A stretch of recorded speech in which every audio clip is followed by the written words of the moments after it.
Okay.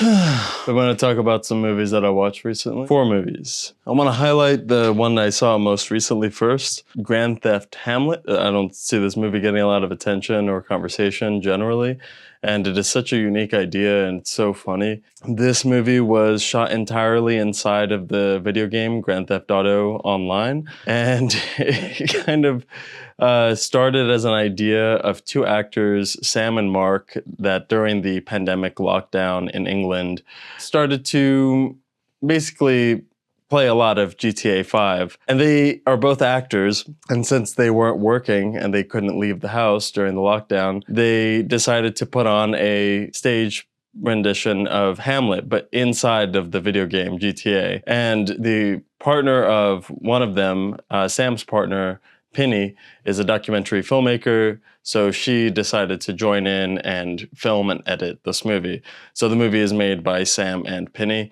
but it tells this journey that Sam and Mark go on to put on this rendition of Hamlet inside of a video game. This movie really caught me off guard. I just started watching it out of curiosity because I had never heard of a movie like that was entirely filmed inside of a major, very recognizable video game. I thought I was only going to watch about 5 minutes of this, but I was amazed at how funny this movie is. This is such a funny movie, especially if you've ever played GTA. This is hilarious because they're trying to go through the logistics of putting on this stage play exactly as if it was a real production. So they're doing audition processes, casting, and scheduling, but everything is filmed and told within that landscape of the game. So there are so many funny moments where they're just trying to put on audition, and then someone just comes up, some random person that's also playing online just comes up and kills everybody. All right, they're coming this way. Okay, DJ Phil, don't shoot us, please. Don't shoot us. Yeah. Please don't shoot us. We're in peace. We're in peace. Oh, wow, okay, they're shit. pretty violent. There's a lot of humor around the random violence that the video game GTA has, and it is so well integrated into this ridiculous but very funny and actually really endearing story of trying to create something when the world around you doesn't allow you to do that. And there's a lot of endearing things in this movie about just the way that people connect online. Everybody that ends up being in the play that they're trying to put on, they're all from very different backgrounds, and they all kind of join in on this experience just because, everybody is going through something similar in the pandemic. There's also some very clever, beautiful moments where the landscape of the video game becomes very metaphorically parallel to the real world, even post-pandemic. Just the randomness and intensity and violence, but also simultaneous hilarity of everything going on, and how it is completely unpredictable from a moment-to-moment basis. There's also a hilarious part when one of the actors says that they can't be part of this production anymore because they got a real job in real life, where you can really see the personality of the 2 actors that are putting on this play and how much they need this in their life at this moment. But it's happening in the subway of the GTA Online game sphere, and there's just random NPCs kind of walking past and yelling. And the person that is deciding to leave the production because they can't do the time commitment because they have a real life job, he just shoots one of the actors, one of the 2 main actors, Sam and Mark, just as a goodbye. And he just runs away and gets into the train. But the emotions that are going on are fairly serious. And by that point, you kind of feel for the 2 main characters. So yeah, I thought it was a pretty fun and unexpectedly poetic and effective drama that takes place inside of a video game. I highly recommend this movie. I was really amazed at how much I felt for the people that were putting on this play. My favorite character is definitely the alien guy, the dude that has the skin of an alien. He makes very grand appearances. And the scene that he does do his version of an audition, I felt was genuinely moving. He reads something in his native language, passage from something that I was not expecting would move me in this kind of silly movie. But it is filled with moments like this that are simultaneously funny and genuinely dramatic and speak to our desires as people to want to create something or to want to have connection with one another and build something together, even in the most unlikely of places or the most difficult of times when everyone is very isolated. Let's go together. Fuck. Right, ladies and gents, we're having some technical issues with our blimp, which I hope you can appreciate. Oop. Another movie that I watched was Phantom Thread. This is a movie that I've seen many times already, and it only gets better the more times I watch it. The first time that I watched it was in theaters, and I thought it was good, but I didn't really understand why is this the last performance of Daniel Day-Lewis? I thought it was an odd choice and that it was kind of a shallow movie ultimately.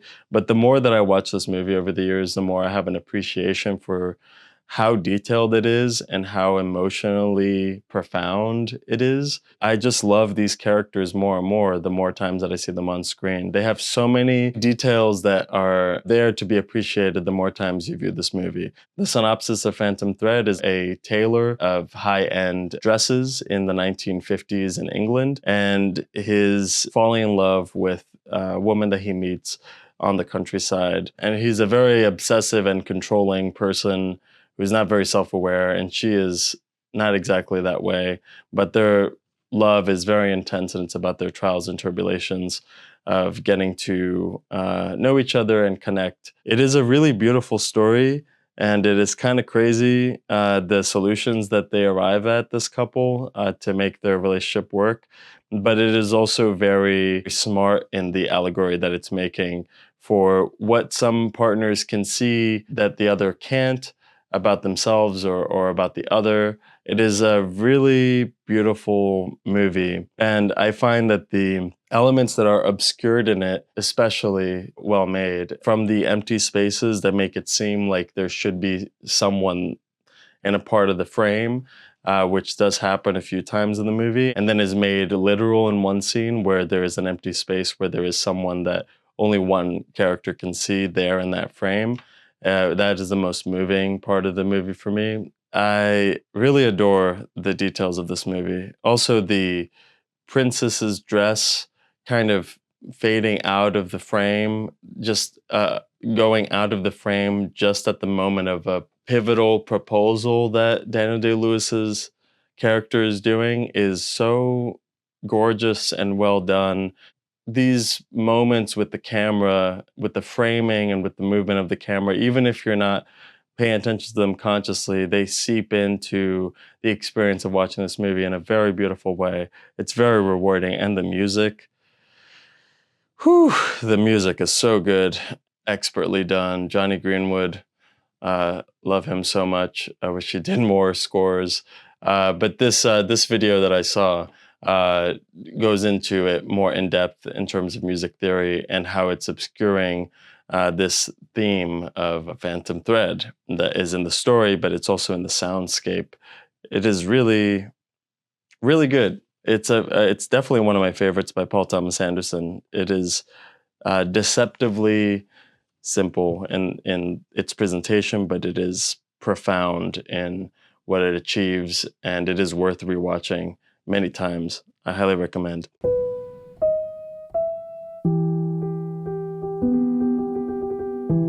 Another movie I saw was a 1950 movie starring Burke Lancaster called The Flame and the Arrow. This movie I watched out of curiosity because it's a 1950 movie, and it puts Burt Lancaster as this outsider that is fighting for the people against the king and this imperial rule. The synopsis is a Robin Hood-like figure has his son kidnapped by the emperor, who is now married to his ex-wife, and it's about his quest to try to save his son and defeat the evil king, emperor, Duke, I forget the exact title.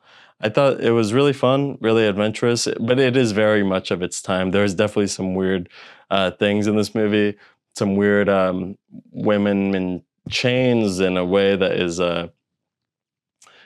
they're interesting choices. I'll leave it at that. Yeah, this movie is a bit sexist. It is very much of its time. It is very impressive in terms of stunts. Burt Lancaster did all of his own stunts. It is a very grand production. There is some really great production design too. Yeah, interesting experience, fun, not super memorable, but it is a time capsule of 1950 United States. I will probably never watch this movie again, but it was cool to see how this kind of movie, big budget movie, was made at that time.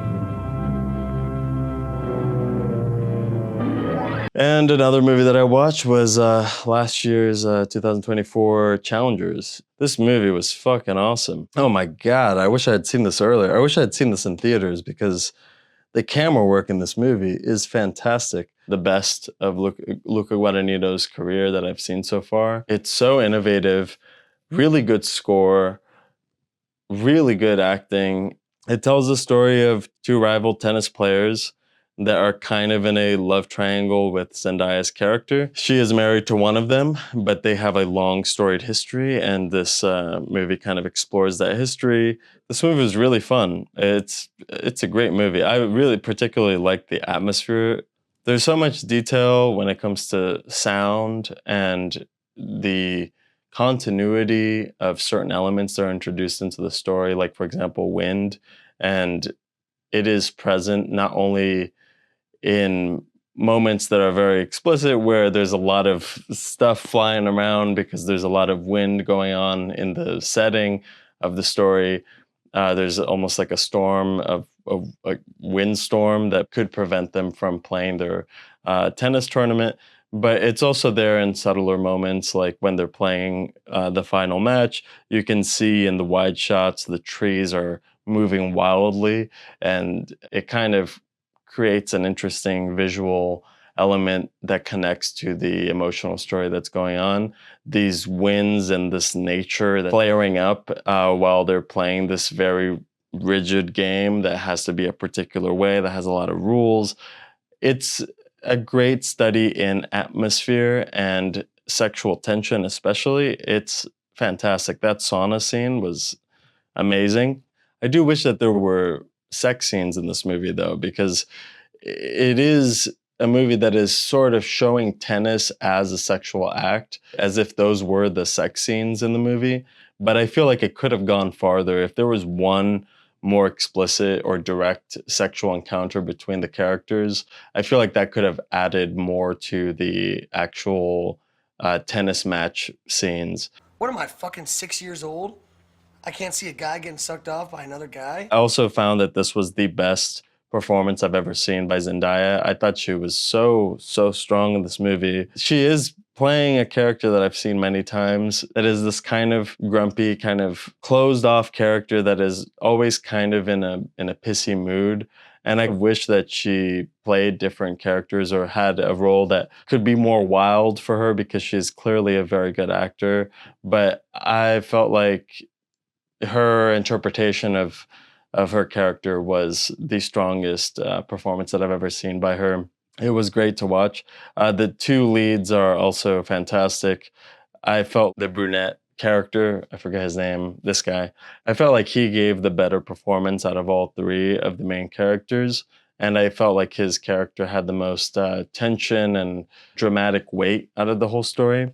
I kind of wish that certain things were dealt with differently in this movie. The time jumps, there were so many of those. They got a bit tiresome. I feel like they could have found a more natural or easy way to transition between the past and the future and the middle past and the present.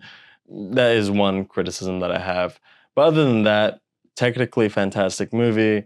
Really, really fun. Definitely worth a watch. And I was actually like so impressed with the ending. I was standing up and like, hell yeah. I really loved it. Also, the reaction that Zendaya has at that very last scene, the last moment of the movie, brilliant. It's just so brilliant because it's not one note reaction that she has. It's It's really good. It's really, really good. Yeah, I kind of wanted a bit more, but I thought this was a very fun movie. I'm glad that it was as much of a hit as it was, and the music really is fantastic. It really elevates the movie a ton. Fantastic performances, and yeah, great climax.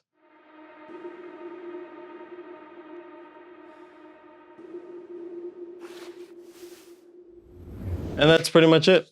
These are 4 movies that I've seen recently that I wanted to review briefly.